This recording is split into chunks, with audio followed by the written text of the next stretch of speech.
Welcome to Historical Quarrels. Today we delve into the controversial legacy of Henry Kissinger, a key architect of destruction and of American foreign policy during the Cold War.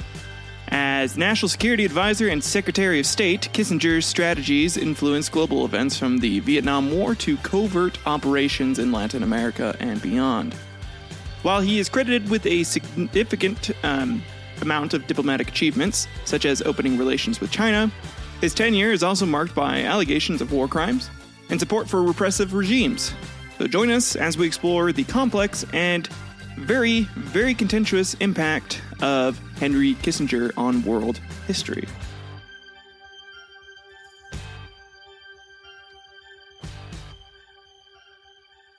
Welcome back. I'm your host, Tyler Eckhardt, and I have a special widow tweet for all you lovely listeners out there today. Sorry, that was a dumb voice. We're going to be rocking out while listening to some of the most heinous war crimes that America has ever committed. So that will be fun. But before that, I do have one announcement.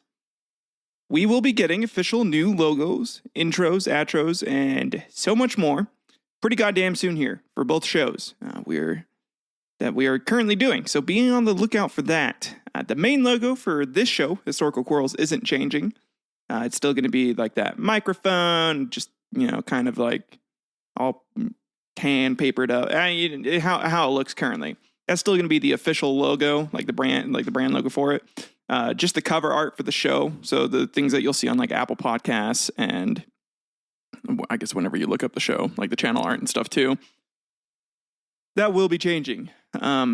This is due to the fact that I want to up the production quality. So I will have an official intro for the start of the show and an outro for when we get out, and after the outro, if there's any bits that I'm wanting to do, like fun jokes, I'll do that. But that's all though.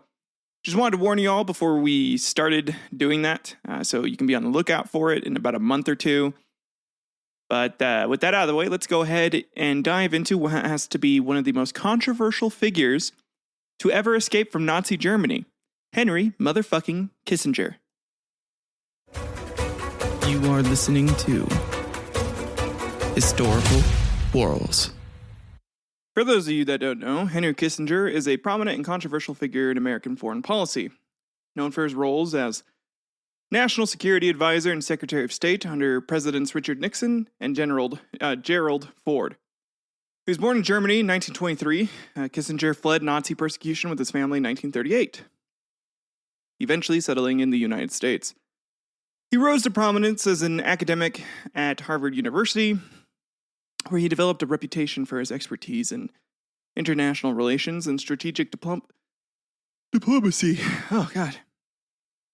His intellectual contributions and pragmatic approach to foreign policy garnered the attention of political leaders, leading to his influential positions within the U.S. government during a critical period of the Cold War. Kissinger's tenure in public office was marked by significant and often contentious decisions that had profound impacts on global geopolitics. Profound is probably not even the best word for that. Devastating. Probably a little better. He played a key role in shaping U.S. foreign policy, including the opening of diplomatic relations with China, the negotiation of the Paris Peace Accords that led to the end of U.S. involvement in the Vietnam War, and the orchestration of various covert operations around the world.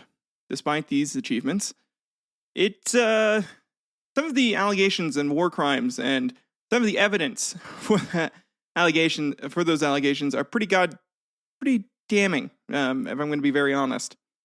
And his open support, essentially, for authoritarian regimes it's not cool. And so, not cool is probably not the best way to describe it. It's fucked up, man. Critics argue that Kissinger's realpolitik approach often prioritized strategic interests over human rights, leading to widespread suffering and ethical controversies. His involvement in events such as the secret bombing of Cambodia, the support for military dictatorships in Latin America, and the backing of repressive regimes in Africa and Asia continues to be the subject of intense debate and scrutiny. And today, that's kind of what we're going to focus on. And since I already know I am not going to be able to cover all the war crimes that this giant piece of shit has committed, so To cover for that, I went ahead and made a quick parody of a song that covers a list of most of the war crimes that I may miss during today's episode. Sorry, just make it.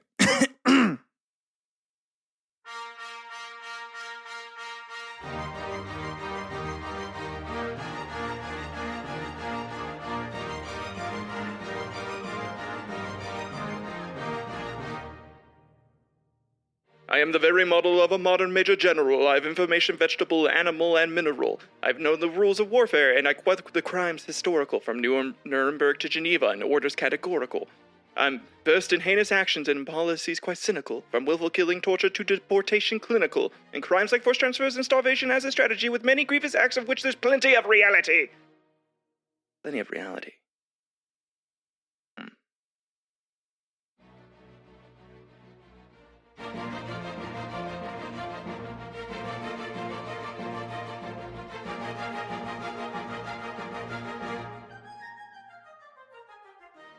I'm very well acquainted, too, with genocide intentional and all the laws that govern crimes of sexual conventional. In short, it matters more like it in crimes quite reprehensible. I am the very model of a modern major general. I know our mythic history. I orchestrated Vietnam War. I played a key role in Chile's coups and then some more.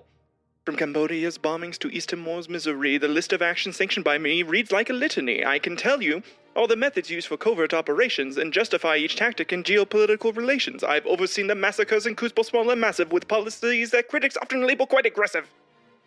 Quite aggressive. Then I can write all the washing bill in Babylonic cuneiform.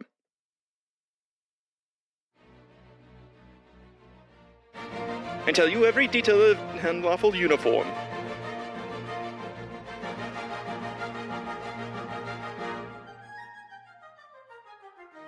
In short, in matters warlocking and crimes quite reprehensible, I am the very model of a modern major general. In fact, when I know what is meant by command responsibility, when I can tell at sight a breach of peace and its facility.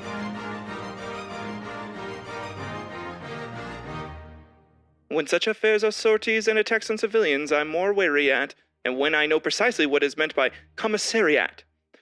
When I have learnt what progress has been made in modern gunnery, when I know more tactics than a novice in a nunnery. In short, when I've a smattering of all crimes international, you'll say a better major general has never been so rational. For my diplomatic knowledge, though it's tainted with complicity, has only been brought down to the latest in publicity. But still,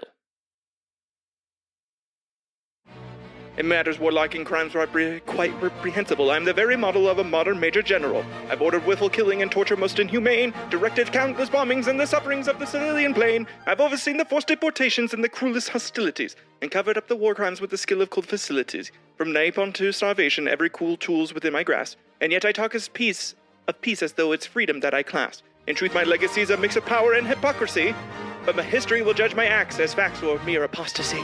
In short, it matters warlocking crimes quite reprehensible. I am the very model of a modern major general.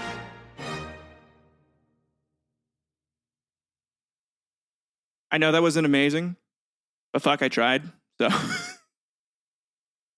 oh man, that song is really hard to sing. Definitely a good thing I never got cast as the major in any of my high school musicals. So, oh god, that must have been like the sixth take, and I still couldn't like get the tempo of the beat right at all. So I just was like, you know what, fuck it, just try to say it as well as you can.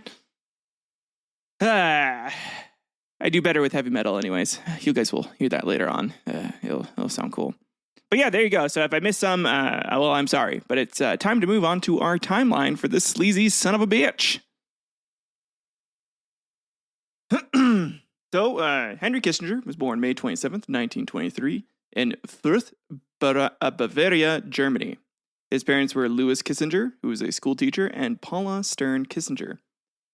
His family background and escape from Nazi Germany definitely provide a very poignant context for his later achievements and worldview. Kissinger was born Heinz Alfred Kissinger on May 27th of 1923. To a Jewish family. His parents, Louis and Paula Stern Kissinger, played crucial roles in shaping his early life and facilitating their escape from the impending horrors of the Holocaust. Louis Kissinger, Henry's father, was a school teacher who valued education and instilled strong intellectual curiosity in his children. Paula Stern Kissinger, his mother, came from a family that ran a successful business. The couple met in Firth, a town known for its vibrant Jewish community and cultural life. Their marriage was grounded in shared values and a deep commitment to their family and community. As the Nazi regime rose to power in the 1930s, the Kissingers, like many Jewish families, faced increasing persecution. The enactment of the Nuremberg Laws in 1935 marked a shit point. It stripped Jews of their rights and subjected them to systemic discrimination and violence. The Kissingers realized that their future in Germany was perilous, and quite frankly, if they stayed there, they were going to fucking die. So in 1938, the situation for the Jewish community in Germany became even more dire with the events of Kristallnacht, a state-sponsored program that resulted in widespread violence against Jewish people, the destruction of Jewish properties, and the arrest of thousands of Jewish men. Recognizing the imminent danger, Louis and Paula decided to get the fuck out to ensure the safety of their family. Through a combination of resourcefulness and sheer determination, the Kissingers managed to secure passage to the United States. They were fortunate to obtain visas through the support of relatives already living in America, along with sponsorship from Jewish aid organizations. In August 1938, they left Germany and settled in New York City, where they began rebuilding their lives from scratch. The Kissinger family settled in Washington Heights, a neighborhood in Manhattan with a significant German Jewish immigrant population. This community provided a supportive environment for the family, and they adjusted to their new life in America. Louis Kissinger found work as a teacher, and young Henry quickly adapted to his new surroundings, excelling in his studies and demonstrating a keen interest in history and international affairs. The family's escape from Nazi Germany and their subsequent experiences as immigrants in the United States would definitely leave a profound impact on little young Henry, or Heinz, shaping his perspectives on diplomacy, international relations, and the importance of strategic decision-making in the face of global threats. You know, like killing a bunch of people when you need to, apparently. So for high school, he would end up going to George Washington High School in New York. Then he was admitted to the City College of New York, where he briefly studied accounting. He was drafted into the U.S. Army in 1943, served in the 84th Infantry Division, saw action during the Battle of the Bulge, and later worked in the Counterintelligence Corps, which is where I'm certain he got a ton of dirt on a ton of people. And then after the war, he went to Harvard University, earning his BA in 1950 and PhD in 1954. The dude is smart. He was smart as shit. His doctoral dissertation was titled Peace, Legitimacy, and Equilibrium, or a study of Metternich Casseret and the problems of peace.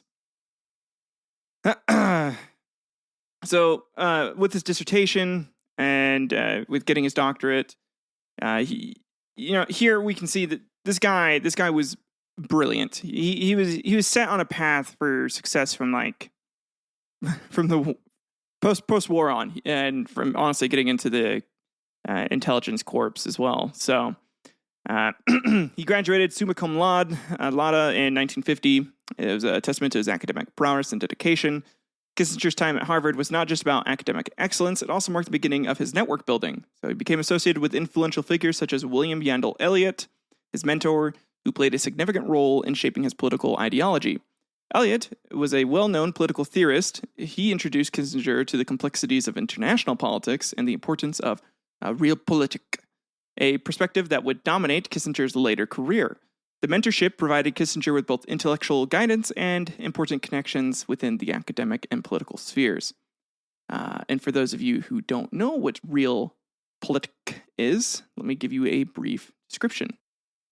Realpolitik is the approach of conducting diplomatic or political policies based primarily on considerations of given circumstances and factors, rather than strictly following ideological, moral, or ethical premises. In this respect, it shares aspects of its philosophical approach with those of realism and pragmatism. It is often simply referred to as pragmatism in politics, for example, pursuing pragmatic policies or realistic policies. While generally used as a positive or neutral term, realpolitik has been also used pejoratively to imply political policies that are perceived as being coercive, amoral, or Machiavellian. Prominent proponents of realpolitik include Otto von Bismarck, Henry Kissinger, George F. Kennan, Zbigniew Brzezinski, Hans Dietrich Genscher, Deng Xiaoping, Charles de Gaulle, Lee Kuan Yew as well. It was coined by Ludwig von Rothschild, who was a German writer and politician in the 19th century. His 1853 book, Grundsatz der Realpolitik, angewendet auf die staatlichen Zustand Deutschlands, Principles of Realpolitik applied to the national state affairs of Germany, describes the meaning of the term. He says, the study of the forces that shape, maintain, and alter the state is the basis of all political insight and leads to the understanding that the law of power governs the world of states just as the law of gravity governs the physical world. The older political science was fully aware of this truth but drew a wrong and detrimental conclusion, the right of the more powerful. The modern era has corrected this unethical fallacy, but while breaking with the alleged right of the more powerful one, the modern era was too much inclined to overlook the real might of the more powerful and the inevitability of its political influence. So essentially, this is just like an ideology that pertains to, like, hey, like, no matter what, this is just how the world works, and you can't be hopeful.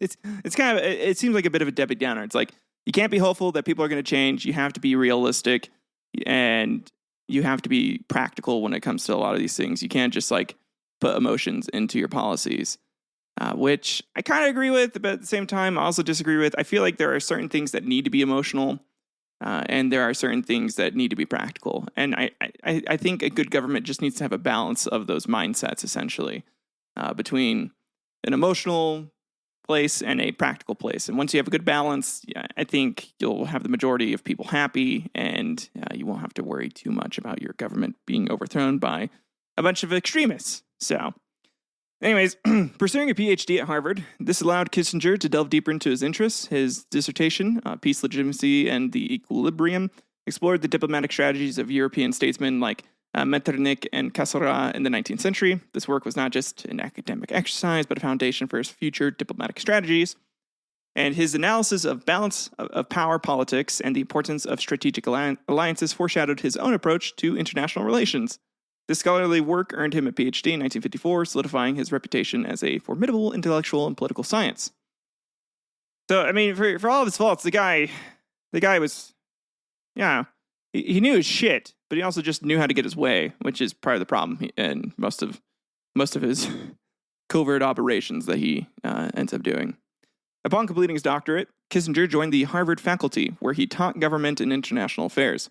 His teaching style was rigorous, and he quickly became known for his demanding courses and insightful lectures. Students and colleagues alike noted his ability to blend historical analysis with contemporary political issues, making his classes both challenging and relevant. Kissinger's academic career at Harvard provided him with a platform to influence the next generation of political leaders and thinkers, which is, true. I mean, that's where most of them were going. And during this period, Kissinger also began to build a network of a ton of connections outside of the academia. His role at Harvard afforded him opportunities to interact with government officials, military leaders, and business executives. These interactions were not just casual acquaintances, but he strategically would make relationships that would later prove invaluable in his career. Get him out of a lot of shit and get him up into the ears of the most powerful man in the world at the time, which was the president. So, Kissinger's contributions to academic literature was substantial. His book, Nuclear Weapons and Foreign Policy, published in 1957, was a very popular work that examined the role of nuclear weapons in global politics. It was very influential in shaping U.S. nuclear strategy during the Cold War. Kissinger argued for a flexible response strategy, advocating for a range of options rather than an all-or-nothing approach to nuclear deterrence. His insights were well received in both academic and policy-making circles, enhancing his reputation as a leading expert on international relations. So, a lot of people respected him, and they're like, yeah, this guy actually has like a good idea on how to keep everyone afraid of us, but at the same time, it's still friendly in a way. So throughout the 50s and 60s, he continued to write extensively. His articles and books covered various aspects of foreign policy, including alliance systems, balance of power, and crisis management. The works were characterized by their analytical rigor and practical relevance. His ability to translate complex theoretical concepts into actionable policy recommendations made him a sought-after advisor for government officials. They respected it. The guy, again, he knew his shit. He was super smart. He knew what he was doing. Which makes some of the shit that he does later, like, if he actively knows what he's doing, like, he planned it. So, but he didn't really care for the morality of it. He just saw the gains and what could be gained out of it mostly, which I disagree with. There has to be some morals when it comes to war and when it comes to, I don't know, like, you want to say that, but then when you actually get to war and it is wartime, I don't know how I really would be.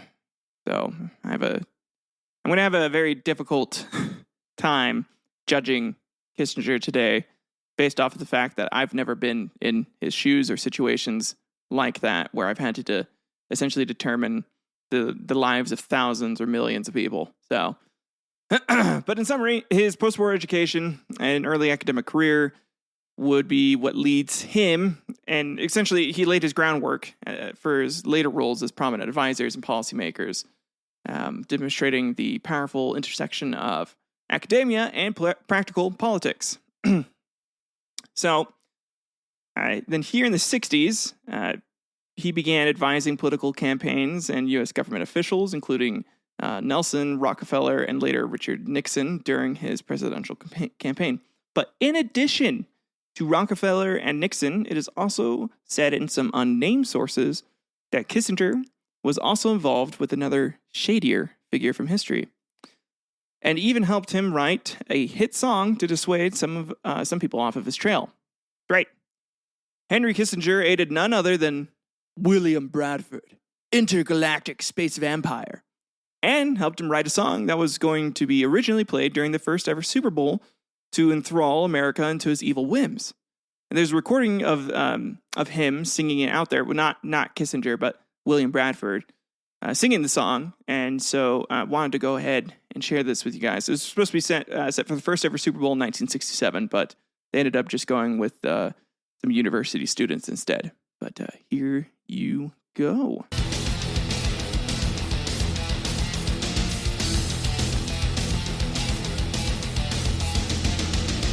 Than a bullet, terrifying scream, enraged and full of anger, he's half man and half machine, rides the metal monster, breathing smoke and fire, closing in with vengeance, soaring high. He is William Bradford. He's a space vampire. Planet's devastated. Mankind's on its knees.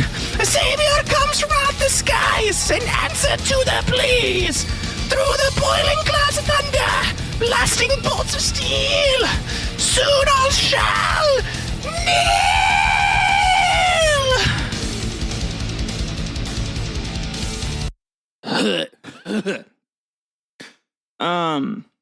Yeah, no, an amazing segment, right? Like, that would probably have been super cool. Judas Priest definitely ripped off William Bradford, Space Vampire. All hail him. Praise be to the Dark Lord. For those of you new here and are wondering what the fuck I am talking about and are really worried that I just had a brain aneurysm mid-show, don't worry about it. Anyways, Kissinger began advising political campaigns and U.S. government officials, including Nelson Rockefeller and Richard Nixon. So his expertise in international relations and innovative ideas and nuclear strategy caught the attention of many political leaders. And one of his earliest significant roles was an advisor to Nelson Rockefeller, the governor of New York. Kissinger advised Rockefeller in foreign policy matters during his bids for the Republican presidential nomination in 1960, 1964, and 1968. And his relationship with Rockefeller would be incredibly important in shaping his political career. Rockefeller's campaigns provided Kissinger with a platform to showcase his ideas on a national stage. And although Rockefeller's bids for presidency were unsuccessful, the campaigns helped Kissinger establish a reputation as a formidable thinker in foreign policy circles. Everybody was wanting him on their side after Rockefeller's because he kicked ass. He kicked ass helping him out. And his association with Rockefeller also introduced him to a ton of other people within the Republican Party, which would be very, very beneficial for him in years to come.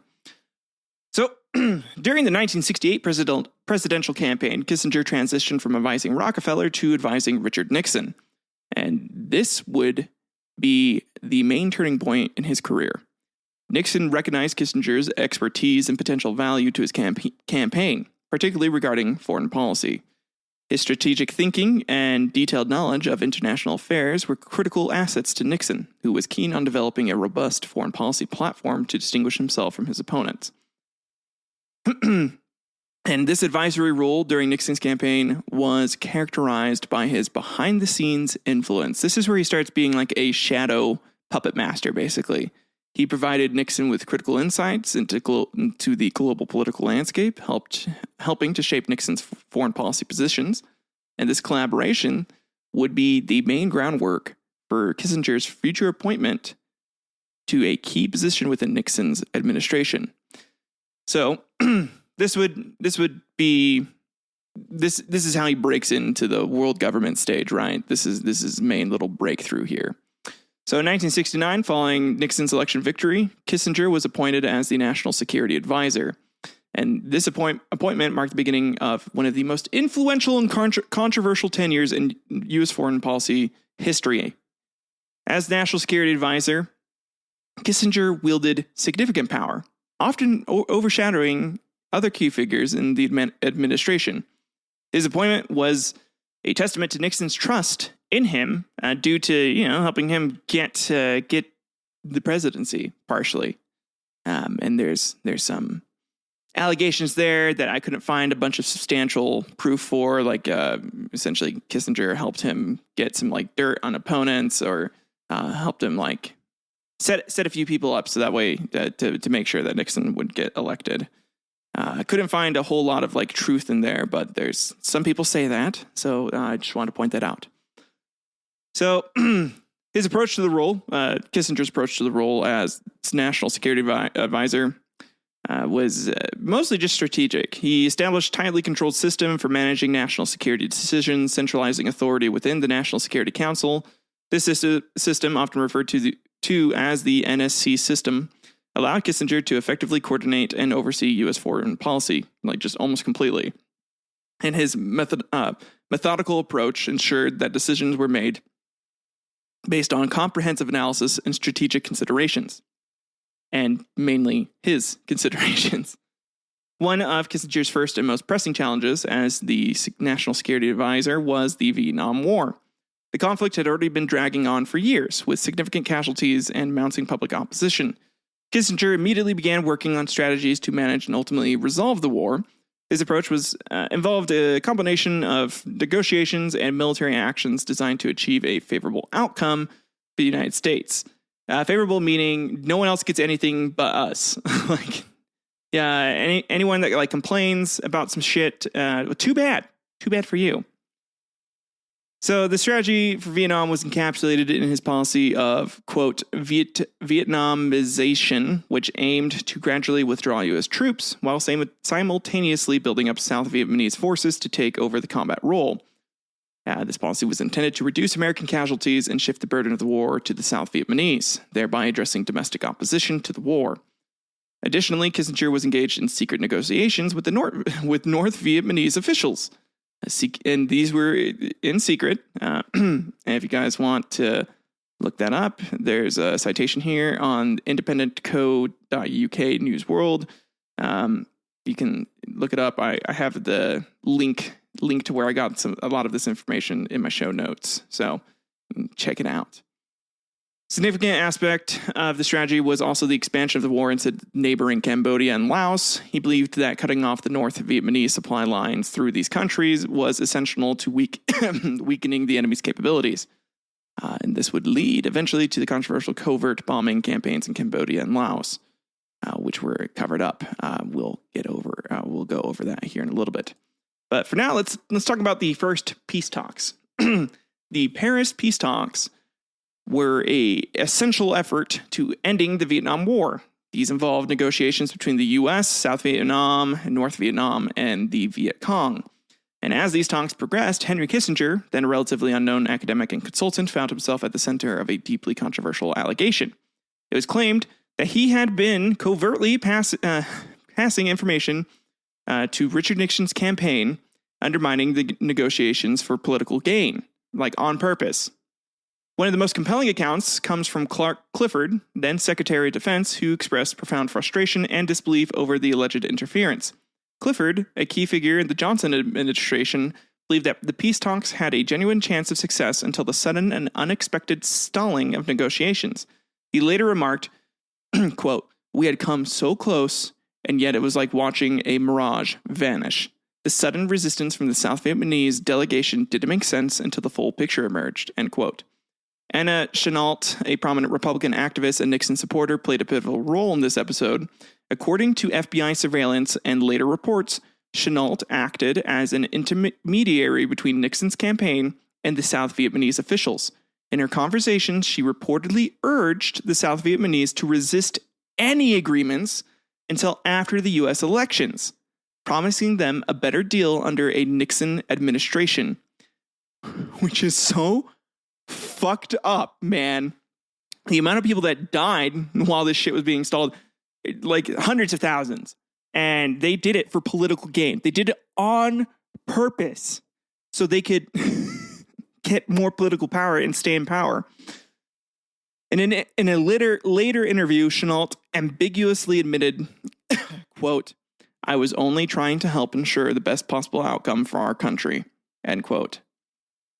This alleged sabotage had profound implications for both American soldiers and Vietnamese soldiers. John Kerry, who later became a prominent anti-war advocate and U.S. Senator, was serving in Vietnam at the time. Reflecting on the prolonged conflict, he said, quote, "Every day that the war continued, more lives were needlessly lost.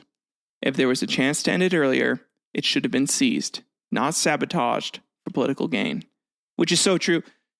I imagine that dude lays every single one of his friends that died, during the peace talks while they, stalled it and fucked it up on Nixon and on Kissinger and on everybody that was involved, and just all of Nixon's cabinet, basically.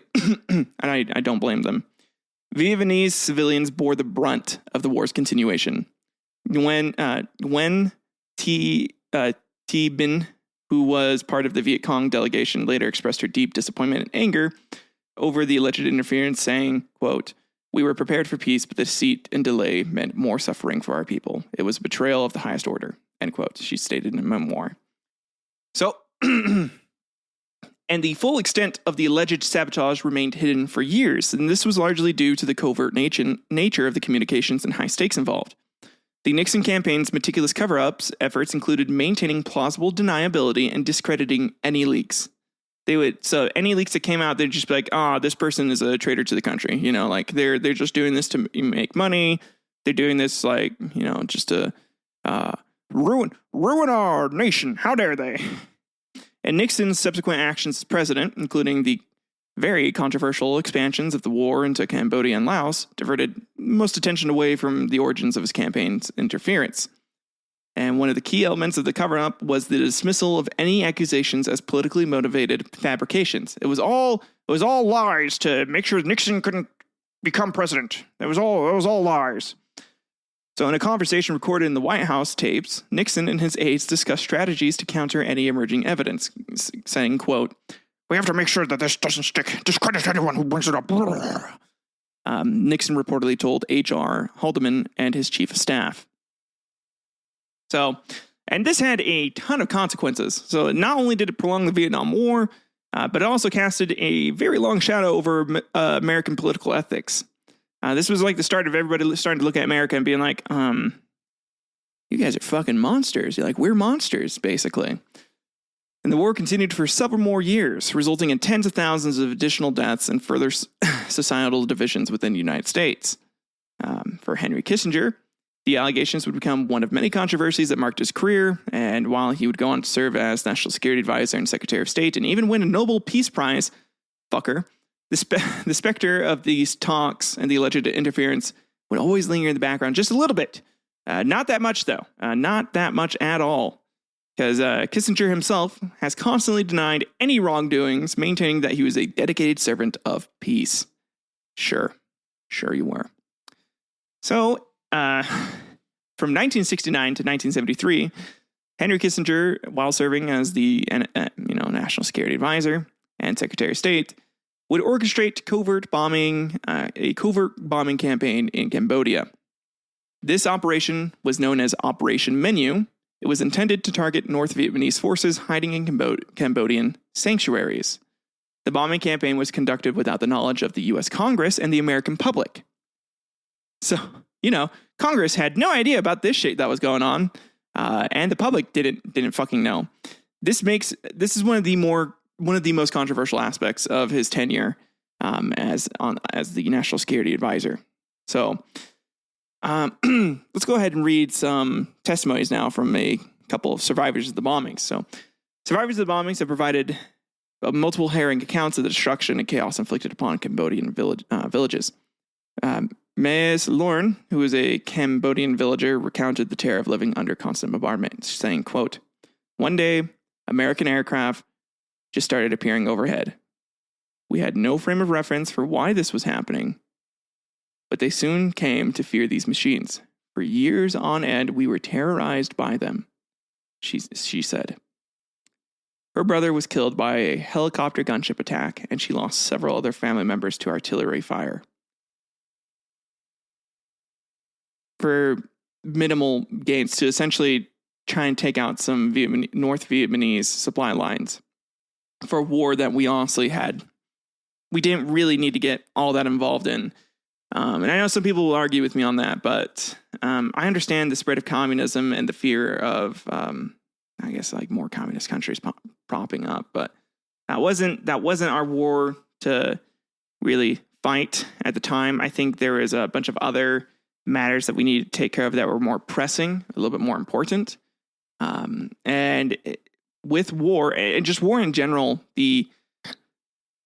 I know civilian casualties are expected to an extent, but man, the shit that's happening over in right now with Gaza and with the Palestinians and the Israeli military actions have taken against civilians, you don't need to, just because a group that you're against is using humans as meat shields, does not mean that you have to just shoot through the meat shields all the time. There are other methods and there are other ways, especially in this day and age. God damn it, we have fucking drones that can heat seek people. I don't know. It's fucked up. I'm team people. I'm team humans. I think everyone deserves a chance to live a good life, and I think people that aren't, trying to fight a war, that aren't, they're just trying to live their day-to-day lives, should be left alone and should not be a casualty as a result of hatred, and what feels like hatred over another, group, another team, essentially, for a different belief system that they have. And it's a little fucked up. So that's my stance on it. I understand why America has to support Israel because we're allies and everything. Doesn't mean that I have to like some of the actions that Israel's taking. I can disagree with how they are doing things, while at the same time understanding why things are quote unquote necessary. But for America to still not condemn the actions and what they've done to innocent civilians, I think is still fucked up. That thing is a whole mess, and I don't really want to get that into it right now. If you guys want to talk to me about what I really think personally, you're more than welcome to reach out to Historical Quarrels. You can leave a comment. I'll reply to the comment on the video, or you can email me and I'll respond. So it's historicalquarrels@gmail.com if you want to email me. So American pilots and military personnel involved in the operation would also express their dismay at the extent of the bombings. In interviews, some pilots described the missions as morally troubling. One pilot who wished to remain anonymous recalled, quote, "We were told to bomb anything that moved. There was no clear target, and it felt like we were just spreading destruction indiscriminately." The civilian casualties were staggering. The Cambodian civilians caught in the relentless airstrikes faced unprecedented devastation. The bombings are estimated to have killed between 30,000 and 150,000 Cambodian civilians. Sok An, a Cambodian refugee, described the aftermath of a bombing raid, saying, quote, "I remember seeing bodies everywhere, children, women, old people. There was no distinction. The bombs didn't care who they killed," which is true. I mean, they're not, of course not. They were told just to strike everything. These bombings inadvertently strengthened the Khmer Rouge, who was a radical communist, which was a radical communist faction led by Pol Pot. The widespread destruction and displacement caused by the bombings drove many Cambodians into the arms of the Khmer Rouge, who capitalized on the chaos to recruit new members. A bunch of people who were angry at America doing this and found refuge and safety in the arms of communists because the capitalists were bombing the fuck out of them. Of course they were going to do that. And this ultimately led to one of the most brutal genocides of the 20th century, as the Khmer Rouge seized control of Cambodia in 1975 and embarked on a campaign of mass murder and repression. So, because America fucking bombed the shit out of Cambodia, the Cambodian civilians went to who they could for help, and then those assholes would kill them. So they were being killed by both sides there. It did not matter. We didn't help anyone with that. And the covert nature of the Cambodian bombings required extensive efforts to keep the operation secret. The Nixon administration went to great lengths to conceal the extent of the bombings from both Congress and the American public. This included falsifying records and creating misleading reports about the operations. Nixon and Kissinger used a system of, quote, dual reporting, where official records were doctored to hide the true scope of the bombings. They labeled many of the missions as occurring in South Vietnam, thereby obfuscating the reality of their actions in Cambodia. So stating like, hey, yep, this plane took off in South Vietnam. They dropped bombs. They didn't say where they dropped bombs, essentially. They're just like they traveled X amount of times and dropped bombs. And that was essentially it. So they told half-truths, which was just to cover up shit. And a critical element in maintaining the cover-up was the complicity of high-ranking military officials. General Creighton Abrams, the commander of the U.S. forces in Vietnam, played a pivotal role in coordinating these secret bombings and ensuring that the true nature of the operations remained hidden. These actions were a part of a broader pattern of deceit and manipulation orchestrated by Nixon and Kissinger to pursue their foreign policy objectives without accountability. They wanted to make sure that Nixon's hands looked squeaky clean while they were doing this shit, when in all reality he was fully aware what was going on and didn't care. Did not fucking care at all. And I understand the want to like destroy your enemy and to get rid of them, especially when you are in charge of a military. That is your one goal and your one objective, and that should be what you're focused on. But god damn, man, like bombing civilians just because there's some supply lines. There's so many other ways to figure that out. I honestly think more like intel infiltration missions would have been better, maybe a little harder, but there's so many other ways you could have done shit. I mean, it's a little bit more risky, but whatever. I don't know. If I was in charge of shit, it'd all just be spies. It'd be spies killing spies the whole time. And that's what I would do.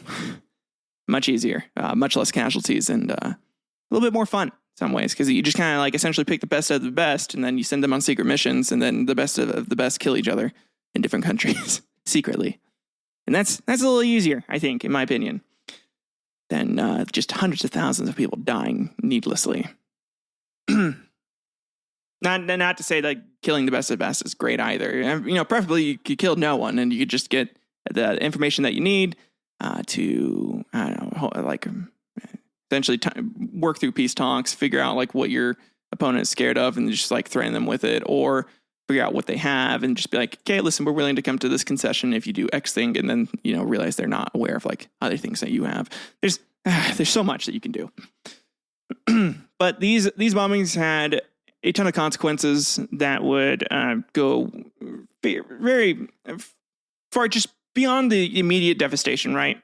There's the complete destabilization of Cambodia that created a power vacuum that the Khmer Rouge exploited and would lead to the deaths of approximately 2 million people through execution, forced labor, and starvation. And Henry Kissinger's role in these bombings is a damning aspect to his legacy. While he has defended the bombings as a necessary measure to disrupt North Vietnamese supply lines, many people argue that the operation exemplifies the reckless and inhumane aspects of his approach to foreign policy, which is exactly what it was. It was incredibly reckless and not that far thinking. I feel like he just didn't think here. He didn't think if we kill these civilians, maybe they're going to fucking try to, go against the U.S. and then more communism is going to pop up in other areas around there. And that's going to cause more problems for us. That's, again, besides what we were already trying to fight against. And so the secrecy and scale of the bombings have been widely condemned by historians and human rights activists who view them as a stark example of the excesses of American interventionism during the Cold War. And we also have the secret bombings of Laos. And we'll go ahead and get into some of the first-person accounts here. So the experiences of those who lived through the bombings offer a harrowing glimpse into the terror inflicted upon the Laotian population. Bunthon Chantalavong Weiss, who was a child in Laos during the bombings, later recounted, quote, "We lived in constant fear. The bombings were relentless, and we had no safe place to hide. Entire villages were obliterated. Just entire fucking villages just gone." And that's just one testimony out of like hundreds and hundreds of testimonies that have come to light about these bombings. And this really highlights the indiscriminate nature and profound psychological impact that it took on civilians here. Same thing here. There's a bunch of American pilots. There's another pilot who spoke under anonymity again. He said, "We were often flying blind, dropping bombs based on coordinates without knowing what was below. And the destruction was enormous, and it haunted many of us long after war. I'm certain they would see that some kid run out right as they drop a bomb or something on a village and just be like, oh, why is my government having me kill kids?" And then, they have to deal with that for the rest of their lives. And those fuckers who sit in the White House and don't have to witness and be a part of any of that war, just get to sit back and not think about what happened at all. And it's fucked up, man. So really the human cost of the Laos bombing, in a combination with the Cambodian bombings, was immense. There was around 2 million tons of bombs that were dropped on Laos, making it the most heavily bombed country per capita in history. Many Laotian civilians were killed or maimed, and the landscape was littered with unexploded ordnance, which continues to this day to pose a deadly threat. Seng Chan Po Malin, a Laotian survivor, described the long-term impacts, saying, quote, "Even after the bombing stopped, the danger remained. Children playing in the fields could still be killed by bombs that didn't explode on impact. They would be playing and just blow the fuck up. I could not imagine my child just evaporating to dust because some country decided, hey, there's some bad guys near you. We're going to just unleash a ton of bombs here." And, oh, man. And so, same deal here. The Nixon administration would go to great lengths to conceal the extent of these bombings from Congress, doing the dual reporting system. And again, just reporting that everything was occurring in South Vietnam. And one of the most egregious aspects of this one was the disinformation campaign orchestrated by Kissinger and his associates, who, again, they would just use this complex system of dual reporting and sanitize reports to Congress. And the actual details were hidden in classified documents that no one could, just access easily. So, and this was very, very essential in maintaining the facade that they had already started. So, And then here, 1969 to 1973, we have the Vietnam War prolongation. They decided to keep prolonging the war further and further. Many American soldiers and Vietnamese civilians experienced the direct consequences of the prolonged war. John Kerry, who served as a Navy officer in Vietnam and later became a prominent anti-war activist, he would voice his frustration and continue with the continued aggression. In a testimony before the Senate in 1971, he famously asked, "How do you ask a man to be the last man to die for a mistake?" And this poignant question encapsulated the growing disillusionment among soldiers and the American public regarding the ongoing conflict. And so, in here, this is where we get to 1971. We have the Bangladesh Liberation War. And this was a brutal conflict that resulted in the independence of Bangladesh from Pakistan. And during this period, the Pakistani military dominated Western Pakistanis. They carried out a campaign of mass atrocities in East Pakistan, targeting Bengali civilians, intellectuals, and Hindus. And despite numerous reports of these atrocities, Henry Kissinger, then serving as National Security Advisor, supported Pakistan due to strategic geopolitical interests, significantly impacting the course of humanitarian cost of the conflict. So he's kind of like one of the main reasons why we've been associated with so many goddamn dictators and been partnered with people who do awful and horrible things like genocide. The horrors of the genocide in East Pakistan have been well documented by survivors and observers. Archer Blood, the U.S. Consul General in Dhaka, famously sent a series of cables known as the, quote, blood telegrams to Washington, detailing the systematic killings and human rights abuses perpetuated by the Pakistani military. In one of these cables, Blood described the situation as, quote, selective genocide, emphasizing the deliberate targeting of the Hindu minority and Bengali intellectuals. His reports were stark and uncompromising, painting a vivid picture of the atrocities occurring on the ground, saying, quote, here in Dhaka, we are mute and horrified witnesses to a reign of terror by the Pak military, end quote. So, that's fucking cool. Again, all of this is documented too, by the way. So if you guys want to, again, I have all the citations and everything where I'm pulling this all up if you guys are curious. So Kenneth Keating, the U.S. ambassador to India, also confronted President Nixon and Henry Kissinger directly, urging them to take action against the genocide. In a meeting, Keating passionately argued, saying, quote, this is not only a matter of American ideals, it's about our moral standing in the world. We cannot stand by and allow this to happen, end quote. And despite these urgent pleas, Kissinger and Nixon remained steadfast in their support for Pakistan, viewing the country as a crucial ally in their efforts to open diplomatic relations with China. So it was more important for them to have diplomatic relations with China and getting like a good economic deal, so money going, than it was to, maintain the peace that America supposedly perpetuates throughout the world. The toll on the civilian population in East Pakistan was catastrophic. Estimates suggest that between 300,000 and 3 million people were killed during the conflict. The Pakistani military's operations included widespread massacres, rapes, and the displacement of millions of Bengalis. Anwar Sadid, a survivor of the conflict, described the indiscriminate violence, saying, they came at night, burning homes, shooting anyone they saw. My village was reduced to ashes. My family was torn apart.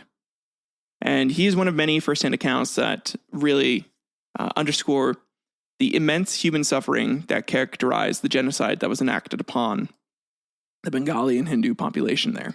So, not his, sorry that this episode's a bit more of a bummer, but this man is involved with a ton of shit, a ton of bullshit. And the international community was largely silent, with many countries, including the U.S., reluctant to intervene due to Cold War dynamics. And this lack of action allowed the Pakistani military to continue its brutal campaign with impunity, exacerbating the humanitarian crisis.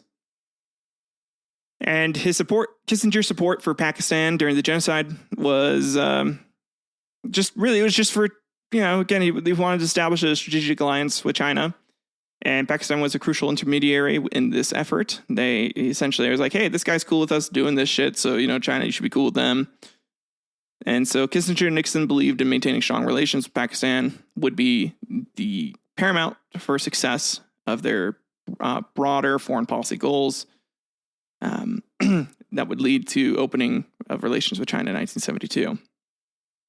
And to maintain the support, the Nixon administration actively downplayed the reports of atrocities. Kissinger and Nixon dismissed the urgent warnings from Blood and Keating, labeling them as overly emotional and biased. In a recorded conversation, Nixon remarked, quote, "The Indians are bastards anyways. They are starting... Oh, that son of a bitch. They're starting a war here. While he bleeds, we can't let that son of a bitch fail." Meaning Yahya Khan, the Pakistani president. He didn't want him to fail.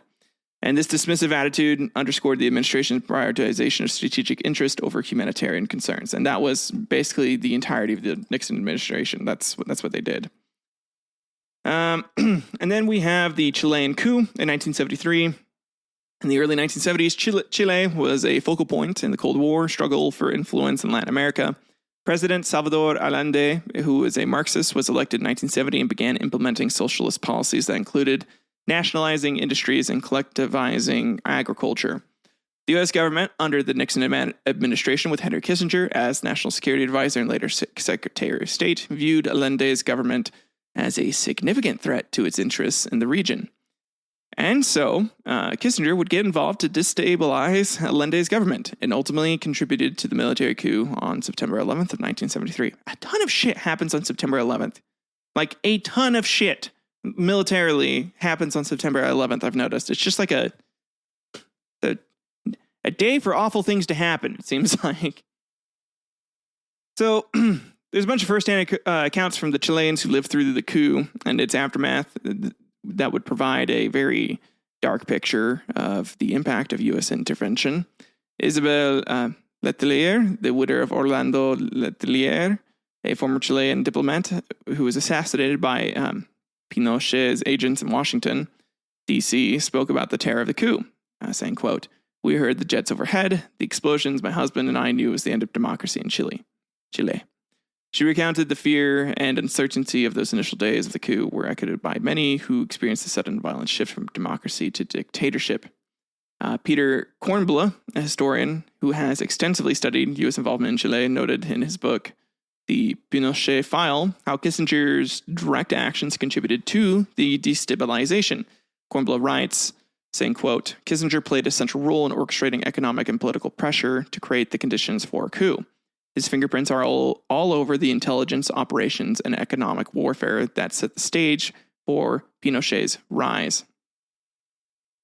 So the aftermath of the coup saw widespread human rights abuses, including the torture, execution, and disappearance of thousands of Chileans. One of the most poignant victim statements comes from Adriana Rivas, whose brother was among the disappeared, saying, quote, "They took him away in the night.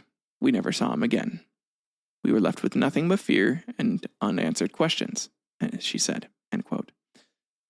Such accounts underscore the personal tragedies that unfolded as a result of the coup and the brutal regime that followed. The National Commission for Truth and Reconciliation in Chile estimated that more than 3,000 people were killed or disappeared, and tens of thousands were imprisoned and tortured. The legacy of these atrocities continue to haunt Chilean society as families still search for the remains of their loved ones and seek justice for the crimes committed under Pinochet's leadership.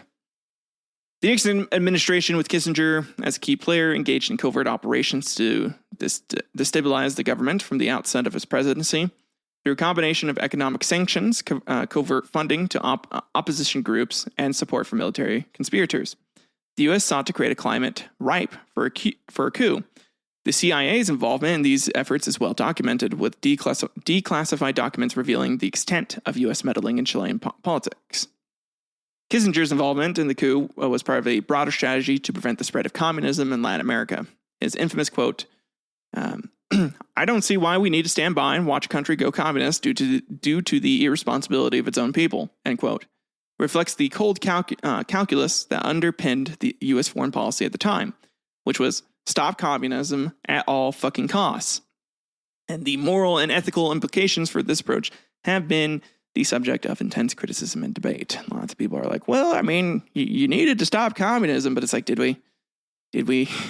And really, it was just more, the guy was doing some socialist policies. I don't know how well it would have ended up, but I don't think it was completely communism. He just had some Marxist ideologies, which a lot of people agree with Karl Marx on a few things. He doesn't have to agree with him on everything, though. But this is what would lead to the eventual Watergate scandal as well. So this is from 1972 to 1974. Many of you know Watergate and already know what that is, but Kissinger's involvement in encouraging illegal wiretapping and surveillance to uncover leaks about the secret Cambodia bombing is a critical yet often overlooked component of a broader scandal.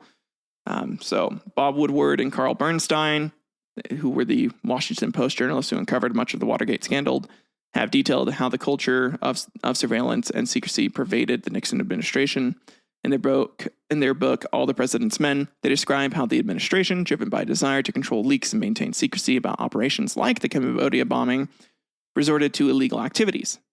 John Ehrlichman, a top Nixon aide, noted that Kissinger's intense pressure to clamp down on leaks contributed significantly to the administration's decisions to authorize wiretapping and surveillance, saying, quote, Henry was adamant that these leaks had to stop, and he wasn't shy about pushing us to take drastic measures. Ehrlichman recounted in his memoir. So basically saying, he's like, I'm not telling you to kill him, but kill him. Like, at least that's what I would have interpreted from it, and I probably would have been right. So, and the impact of the illegal surveillance extended beyond political operatives to journalists and government officials who became targets of the administration's paranoia. Morton Halperin, one of Kissinger's aides, was one of those targeted. He later sued the government, claiming his phone was wiretapped without a warrant, and won the case. Halperin stated, quote, it was a gross invasion of privacy and clear abuse of power. The fact that Kissinger was pushing for these measures shows the lengths that they were willing to go to maintain control and cover up their actions in Cambodia. Not worried about it, because they knew if that got out, they were fucked. The broader implication of these actions were profound. They contributed to a climate of fear and suspicion within the government, which I totally agree with. I think it's Nixon's cabinet's fault for lack of trust in the government. I think it started there, and that's where everybody started to be like, well, like, who else has lied, right? Which, you know, is probably a good and a bad thing. I think we do need to be questioning, like, what someone's true agenda could be when they're in charge of our country, because not everyone's going to have, you know, our health and well-being in mind when they're our leader. Sometimes they are doing it just for power. So there was a bunch of cover-up of the illegal wiretapping and surveillance that was orchestrated at the highest levels of the Nixon administration. Kissinger's role is pivotal in initiating the push for these measures. His insistence on maintaining the secrecy about sensitive operations like the Cambodia bombing led to an environment where illegal activities were not only tolerated but actively encouraged. The Nixon administration's use of the FBI to conduct wiretaps without proper authorization was a direct violation of civil liberties and legal norms. So, yeah, that's cool and all. No, it's super fucked up. But this would lead to a complete distrust in American politics with its own people. It was a significant erosion of public trust in the government and prompted a widespread calls for reform to increase transparency and accountability. And I still think we still need more reforms for transparency and accountability, because they still try to push shit and try to get away with a bunch of shit today, and like cover it up through just a bunch of paperwork that you have to read through, and then you have to like know the lingo for it to like understand what they're truly doing. It's super fucked up, guys. We need to be looking a little more into that. On top of that, in 1974, there's also the support for the Greek junta. So during the early 1970s, Greece was under the control of a military junta that had seized power in a coup d'etat in 1967. This regime, known for its oppressive tactics and human rights abuses, received tacit support from the United States, primarily due to its anti-communist stance during the Cold War.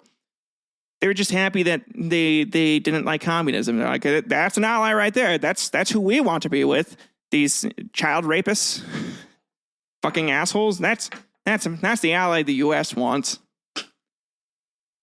So Henry Kissinger, as Secretary of State, would play a very important role in maintaining U.S. relations with the junta. Despite widespread international condemnation, the junta's support culminated in its involvement in the coup against the democratically elected president of Cyprus, Archbishop Makarios, in July of 1974.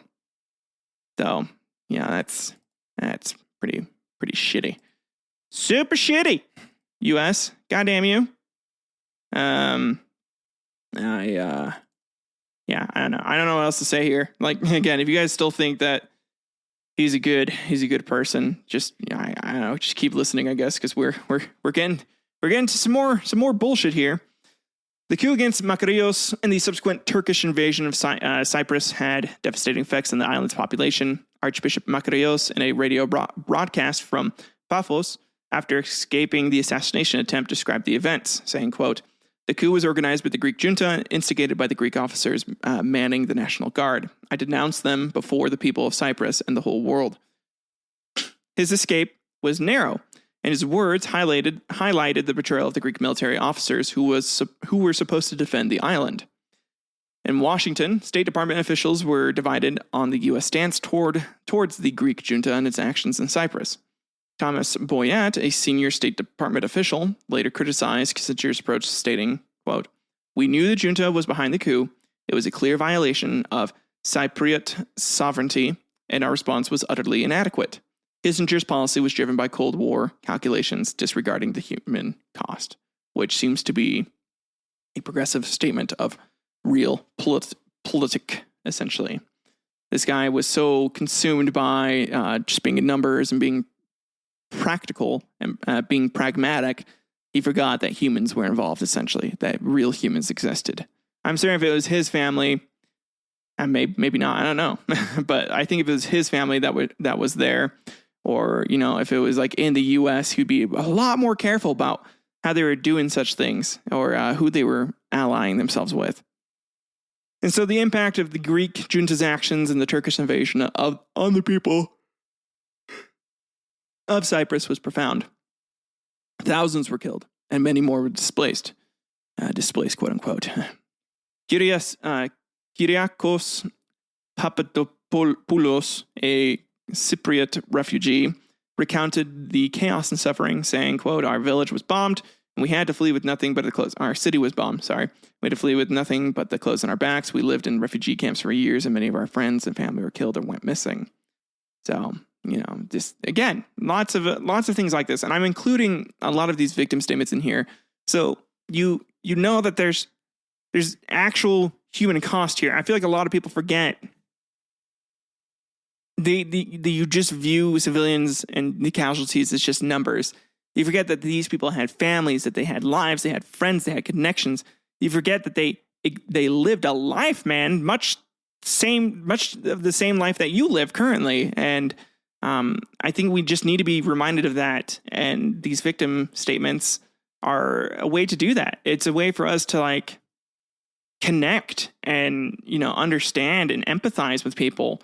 And when you don't do that, and when you just give numbers, it makes you it just makes it less important, in my opinion. And it makes their deaths or like what they suffered through almost seem trivial or minimized in a way. And one of the critical aspects for the U.S. and Kissinger for their support of the junta involved the downplaying of the severity of its actions and their repercussions. Kissinger's diplomatic maneuvers included efforts to deflect international criticism and manage the fallout from the invasion of Cyprus. His close ties with key figures in the junta facilitated this policy of engagement, allowing the junta to act with a degree of impunity as well. So, for Greece, this was the collapse of the junta shortly after the Cyprus debacle marked the end of a dark chapter in history, but the scars left by its actions still would linger, and they would fall quite quickly. So, and it would make Kissinger a little upset. Then we have the East Timor invasion in 1975. In December of 1975, Indonesia launched an invasion of East Timor. Shortly after, the territory declared independence from Portuguese colonial rule. This invasion led to a brutal occupation that resulted in the deaths of approximately 200,000 East Timorese, around a third of the population. And Henry Kissinger, serving as Secretary of State, played a controversial role in the tragedy before providing tacit approval to the Indonesian government just before the invasion. Again, this guy, he just can't keep his mouth shut and being like, yeah, no, keep it up, guys. So, Jana, I'm going to read more impact statements. Here's Jana Gusmao, who's a key figure in the East Timorese resistance, described the invasion's aftermath, saying, "Our people were hunted like animals. The villages were bombed. The people were killed indiscriminately. It was a period of unimaginable suffering." I could not imagine that type of suffering going on. To be hunted. That was the word used. To be fucking hunted like you were an animal. That's nuts. Just because someone wants to rule and control you for, power. Ugh. Gross. We have it good here in the U.S. We aren't hunted like fucking animals, man. It's insane to think about. Kissinger's role became clear through declassified documents and first-hand accounts from the time. During a meeting on December 6, 1975, with Indonesian President Suharto, Kissinger and President Gerald Ford reportedly gave their tactic approval for the invasion. According to the minutes of the meeting, Kissinger stated, quote, "It is important that whatever you do succeeds quickly," end quote. So he was like, listen, if you're going to do it fast. And so this was essentially just U.S. support for Indonesia's actions. Just fucked up, man. He's like, yeah, if you're going to do it, just do it quick so that way people don't know about it. Oh, God. Evil, evil, evil. It's practical, but it's evil, man. There's a couple more statements here. One from Constancia Vieira, who lost several family members during the initial assault, saying, "The soldiers came and there was nowhere to hide. They killed my father and brothers. I escaped into the mountains, but many did not survive," she recalled. These personal testimonies really, again, we need to understand this impact on civilian population. Anybody that listens to this show that really just is all about the numbers and just thinks like we got to think practically, you got to focus on human lives. You can't just focus on like what is objectively better. You have to understand that these are real people with real tragic impact because of this. And in addition to that, doing shit like this can cause countries to fucking hate us and slowly erode trust and in our international politics and cause a bunch of problems down the line, leading to more countries turning to communism or turning to like whatever, regime or whatever to try and feel safe and protected when America is not doing shit that, it's not doing the shit that it says it does, which is annoying. So, and the complicity of the U.S. government in the invasion was initially obscured by a deliberate cover-up. The Ford administration, influenced by Kissinger's strategic calculations, chose to downplay the situation publicly. Despite clear evidence of the impending invasion, official statements from the U.S. did not condemn Indonesia's actions. Instead, the administration focused on maintaining strong bilateral relations with Indonesia, which was seen as a crucial ally in the region against communist expansion. Again, it's just more communism and stopping the spread of communism bullshit here. God damn. You can condemn your allies when they fuck up, man. I don't know. It's annoying. Maybe, I don't know. Maybe you can't. Maybe you just absolutely can't do that. Fuck, man. The more I read this, the more I'm like, ugh. And we have Operation Condor in 1976. This was a secret campaign of political repression and state terror involving intelligence operations and assassinations of opponents. It was coordinated among the right-wing dictatorships of South America in the 1970s and 1980s. The countries involved included Argentina, Chile, Uruguay, Paraguay, Bolivia, and Brazil. These regimes collaborated to eliminate left-wing activists, trade unionists, academics, and perceived political enemies across national borders. And Henry Kissinger, the Secretary of State, provided support and tactic approval to these regimes, thereby facilitating their campaign of terror. The cover-up here, so the U.S. support for Operation Condor was driven by Cold War dynamics, where the containment of communism took precedence over human rights considerations. Henry Kissinger and the Nixon administration viewed the right-wing dictatorships in America as vital allies in the fight against communism. And so it was just a strategic alignment to them. It led to the provision of military aid, intelligence support, and political backing to these regimes despite their well-documented human rights abuses. Kissinger's involvement included approving CIA support for the regimes participating in Operation Condor. Declassified documents have revealed Kissinger's awareness of the campaign's brutal tactics. Tactics such as burning people alive, raping people, basically just killing a bunch of civilians indiscriminately, as most regimes do. I can keep going on the list, but you get the idea. When a brutal regime is taking over, you know exactly what the fuck is happening.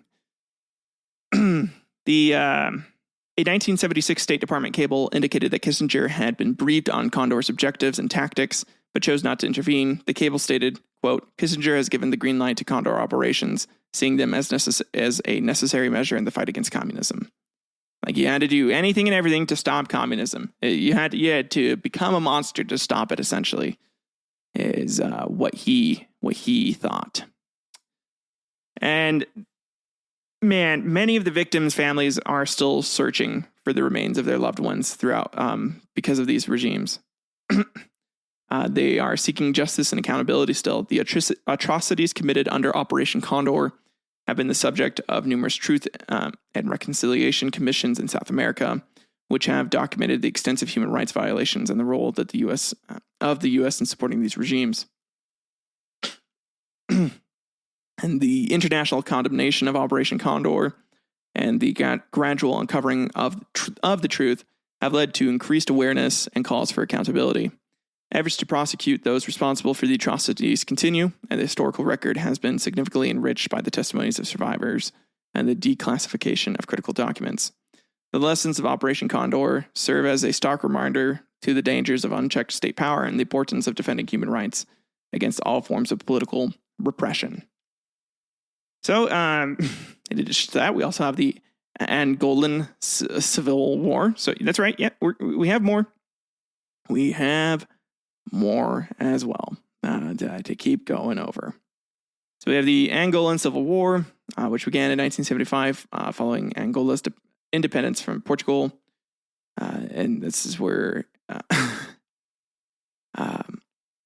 Pedro Teta, an Angolan who was a teenager during the sorry. Again, just more bullshit going on here. This was America would support factions in civil war that exacerbated the conflict. And there's around, millions. There thousands of people killed and millions of people were displaced because of the civil war. And the U.S. involvement was shrouded in complete secrecy with covert operations managed primarily by the CIA under directives from Kissinger and the Ford administration. The justification for this involvement was framed around preventing the spread of communism in Africa, yet the operations were conducted without the oversight of Congress or the American public. And declassified documents later revealed the extent of the U.S. support for UNITA and FNLA, including significant financial aid and military supplies. And that's how they're spending tax dollars without people knowing. So, it's, man, the more I get into this, the more I'm just like, so this guy would spend U.S. money that was, again, made by the taxpayers of the U.S. on things that the U.S. had no idea about. Just a ton of money, too. And his rationale for supporting the anti-communist factions was rooted in the Cold War, because of the Cold War and his hatred of communism. Again, and just, realizing, like, hey, anyone that's communist is not going to work with us because they view capitalism as something that Satan came up with. And we view communism as something that Satan came up with, so it's incompatible. And so you have to, in order to open up as many relations as possible and to keep as many allies as possible, you have to stop communism from taking over in different countries. So, and the involvement in Angola remains a significant case study in the ethics of foreign intervention. It underscores the need for transparency, accountability, and a balanced consideration of the human impacts when engaging in or supporting conflicts abroad. And really just being fucking honest about what you're doing. Maybe don't just fucking, hide a bunch of shit. And then we have the Argentine Dirty War from 1976 to 1983. This was a period of state terrorism in Argentina where the military junta conducted widespread human rights abuses, including forced disappearances, torture, extrajudicial killings against political dissidents and perceived opponents. And Henry Kissinger was all for that. He was like, fuck yeah, dude. That's what I like to do here in the U.S., but we can't. The Dirty War led to the disappearance of an estimated 30,000 people. Graciela Fernandez Mejide, whose teenage son was abducted, described the pain of not knowing his fate, saying, quote, "Every day we lived with the hope and despair of not knowing if our children were alive or dead. The uncertainty was torture in itself." Yeah, I could not fucking imagine just wondering if my kid is alive and being that worried about them. Sorry. It's and that he's not the only one. Just 30,000 people that were abducted, whole families and partial families, and the other families had to live with that daily. I can't imagine that pain. So, Kissinger's support for the Argentine military junta was driven by Cold War geopolitics, where anti-communist regimes were seen as crucial allies against the spread of Soviet influence. During a visit to Argentina in 1976, Kissinger reportedly met with Admiral Cesar Augusto Gusetti, Argentina's foreign minister, and gave approval for the junta's actions. Declassified documents from the U.S. State Department revealed that Kissinger told Gusetti, quote, "If there are things that have to be done, you should do them quickly." Again, just tell him, like, listen, if you got to do shit, do it quickly. Just get it done super fast. So it's forgotten about, essentially. This dude knew exactly what he was doing. He knew what he was saying. And the government was, the U.S. government, the Ford administration was also, they seem to be approving of this, especially with having Kissinger be the one in charge of all this. Oh, man. Sorry, this episode's honestly kind of getting harder for me to get through as I keep doing this because there's just so much shit. Then we have the Soviet invasion of Afghanistan, December 1979. That marked the beginning of a decade-long conflict that had so many consequences for Afghanistan and the global geopolitical landscape. Thanks, Russia, you fuckwits. The Soviet invasion and subsequent war caused immense suffering for the Afghan population. Ahmad Shah Massoud, a prominent Afghan resistance leader, recounted the brutal reality of the Soviet occupation, saying, quote, "Our cities were bombed, our people were killed, our homes were destroyed, but we continued to fight for our freedom." So in his leadership and his accounts of the resistance highlight the resilience and determination of the Afghan people in the face of overwhelming odds. Former CIA officers that were involved in these operations, the covert operations that took place out there, have provided detailed accounts of their efforts. Milton Bearden, who led the CIA's covert operation in Afghanistan, described the complexities of the mission, saying, quote, "We're providing weapons, training, and support to the Mujahideen. It was a massive effort involving billions of dollars in coordination with our allies." Bearden's memoirs and interviews shed light on the scale and scope of the U.S. involvement in Afghanistan. There's a ton of uses of landmines and aerial bombings by Soviet forces that caused significant civilian casualties. The war also left a legacy of unexploded ordnance, which continues to pose a threat to Afghan civilians long after the end of the conflict. Again, that's the problem with like dropping bombs. Not all of them explode, and it just causes issues way down the line. In the U.S.'s covert operations in Afghanistan that were known as Operation Cyclone were initially kept secret from the American public and much of the international community. These operations involved extensive funding and support for the Mujahideen, the Afghan resistance fighters. The support was funneled through Pakistan's Inner Services Intelligence, or the ISI, which played a crucial role in coordinating the resistance efforts against the Soviet forces. So, this is the one where I think our secrecy was justified here, like where we just didn't outright go to war with Russia. Probably a good idea, especially with the Cold War happening. You don't want to do that. So by just funding and aiding people like we're doing with Ukraine, it's a little easier, a little better to do. This one I don't disagree with. I actually think this was better use and better. I'm able to understand the the reasons why. However, this did set a precedent for future foreign interventions, and the support for the Mujahideen, which included figures who would later become part of the Taliban and Al Qaeda, had a bunch of unintended consequences that became apparent in the following decades, with the rise of extremist groups in the region that can be traced back in part to the policies and strategies implemented during the Soviet-Afghan War. So we have 9/11 to thank for because of Kissinger, partly. Kind of fucked up, but it all kind of connects back here because of us funding the Mujahideen, who some of these leaders did become part of the Taliban and Al Qaeda. So that's kind of fucked up, and there's a couple of reasons for that.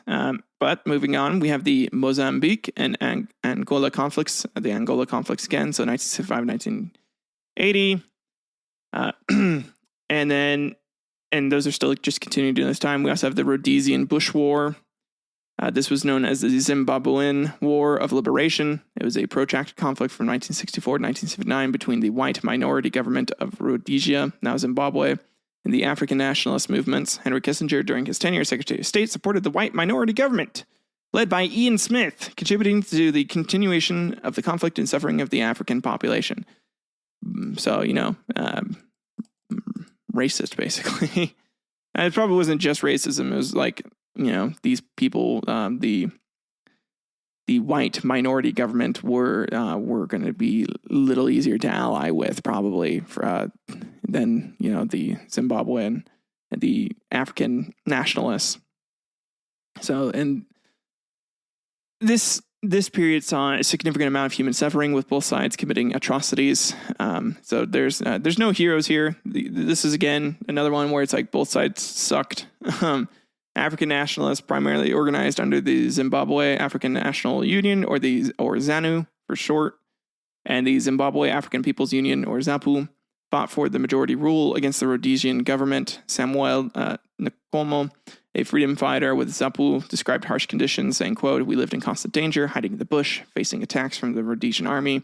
Many of my comrades were killed, and the civilian population suffered greatly. On the other side, Rhodesian soldiers and civilians lived under the threat of guerrilla attacks. A former Rhodesian soldier who wished to remain anonymous recounted the fear and tension, saying, quote, "We were always on the edge, never knowing when the next attack would come. It was a brutal conflict with heavy losses on both sides." And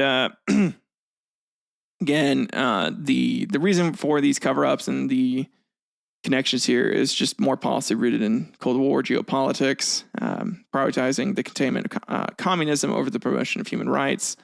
But like here, though, again, either side would have been bad for the country. There was no winners here, so it's not the worst thing in my opinion. But and then we have the support for the apartheid in South Africa. Apartheid, I think I'm saying that right. Throughout the 1970s and 80s, South Africa's apartheid regime faced increasing international condemnation for its systemic racial segregation and human rights abuses during this period. Henry Kissinger, as the U.S. Secretary of State, supported the apartheid in government, citing a strategic economic interest as the main reason for that. The apartheid system in South Africa enforced strict racial segregation and disenfranchisement of the non-white majority. Nelson Mandela, in his autobiography, Long Walk to Freedom, described the daily humiliations and systemic violence faced by Black South Africans. We were denied the right to vote, the right to own land, the right to remove freely. Our lives were controlled by a racist government that saw us as less than human. And so this is where it's fucked up. But again, the Bush War, with some of the people that were fighting, but in South Africa, this shit makes sense. This is awful. This is absolutely awful, and that's why Nelson Mandela would become so important later.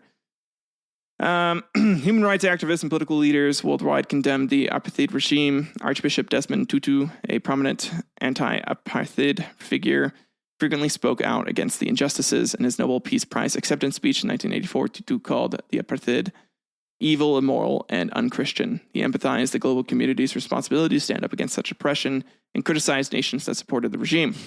Like, the U.S. for doing that.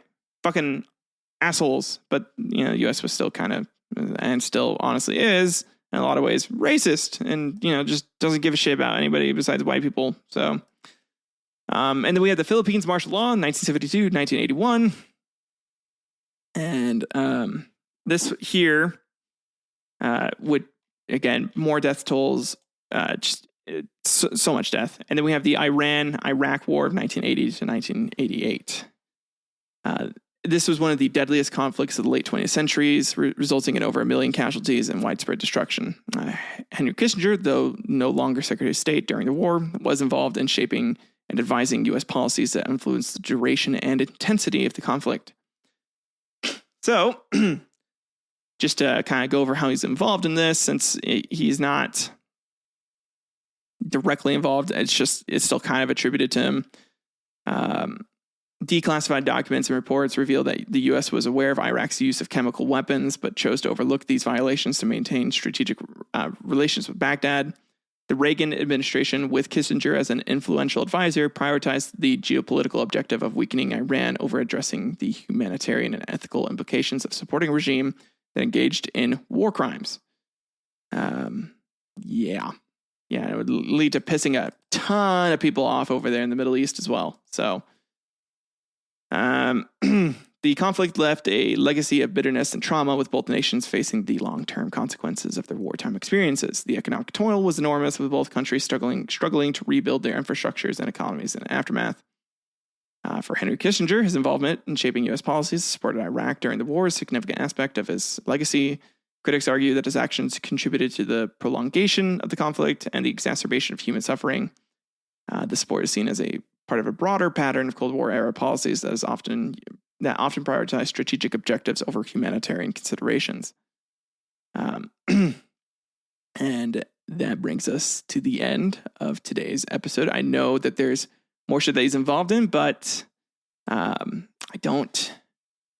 feel like this is enough for today's episode, just to kind of give you an idea of how fucked up it was. Let's go ahead and get to the end of, let's go to the final thoughts.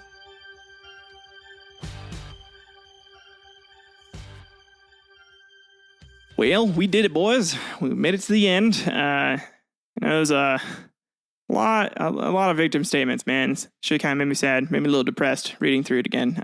After I'd done all that research in the first place, I'm still kind of shocked about just like how much was done by the U.S. and how much, like how I feel like I grew up thinking that the USA was just like this white knight in shining armor, like always like fighting for the rights of people and like trying to support people. And no, like post World War II, we stopped giving a shit about that basically and started caring more about fucking up Russia essentially and prioritizing that over everything else. And Henry Kissinger seems to have been one of the shadow master puppeteers of that. So, what are you guys' thoughts of today's episode? What do you think? Do you think that what we did was necessary? Do you think like the human rights violations and what was gained out of it was ever justifiable? I mean, I only think like one of these things that we did, honestly, it would just be the Korean War with our international intervention. That was the only thing that ever kind of like paid off in a way. That war still isn't over technically. Everything else seems to have never really paid off for us. So I don't know. I think it's a bit complicated, but I'd be curious to hear your guys' thoughts. You can email me at historicalquarrels@gmail.com. Let me know what you think. You can also leave a comment if you're listening to this on YouTube in the comment section. If you liked today's episode, leave a like, share with a friend.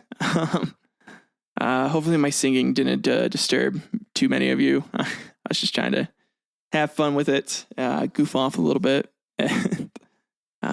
My youngest has been getting really into heavy metal, so I was like, oh man, I gotta do something with heavy metal. We've been having so much fun singing that, my youngest and I. So, but yeah, please let me know what you think. super curious about that. I'm excited for this channel to keep growing. I'm excited for this channel to up its production quality. I would like to start implementing video and having more stuff for you guys to like look at on screen while you're watching. But this is primarily podcasts, and so I kind of picture most of you guys are driving or something. Hopefully, maybe not hopefully, but like hopefully safely. Or you're like working out, listening. I sometimes listen to a podcast while I work out, and then I'll turn on some some System of a Down once I start lifting weights, so that way I can lift a little heavier. Yeah, no, that's all for today, guys. You have a good one. I'll see you next week. Bye-bye.